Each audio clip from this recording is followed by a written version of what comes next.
വിശുദ്ധ കുരിശിൻ്റെ അടയാളത്താൽ ഞങ്ങളുടെ ശത്രുക്കളിൽ നിന്ന് ഞങ്ങളെ രക്ഷിക്കണമേ. ഞങ്ങളുടെ തമ്പുരാനെ, പിതാവിൻ്റെയും പുത്രൻ്റെയും പരിശുദ്ധാത്മാവിൻ്റെയും നാമത്തിൽ ആമേൻ.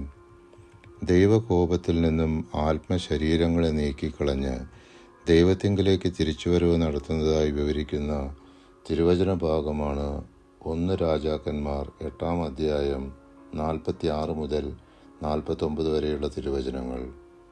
അവർ അങ്ങേക്കെതിരായി പാപം ചെയ്യുകയും പാപം ചെയ്യാത്ത മനുഷ്യനില്ലല്ലോ.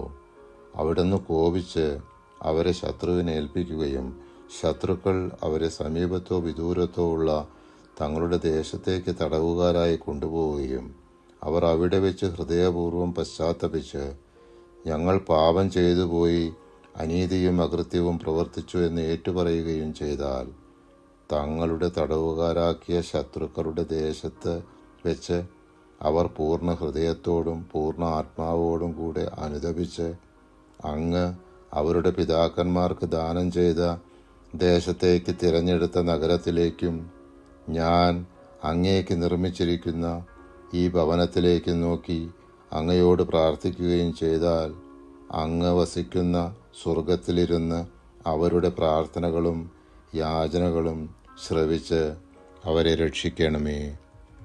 നമ്മുടെ പാപാവസ്ഥകളാൽ ഉണ്ടായിക്കൊണ്ടിരിക്കുന്ന ദൈവകോപം ശമിപ്പിക്കുന്നതിന് നമ്മുടെ കർത്താവിൻ്റെ പാടുപീടുകളെക്കുറിച്ച് ധ്യാനിച്ച് അപേക്ഷിക്കാം.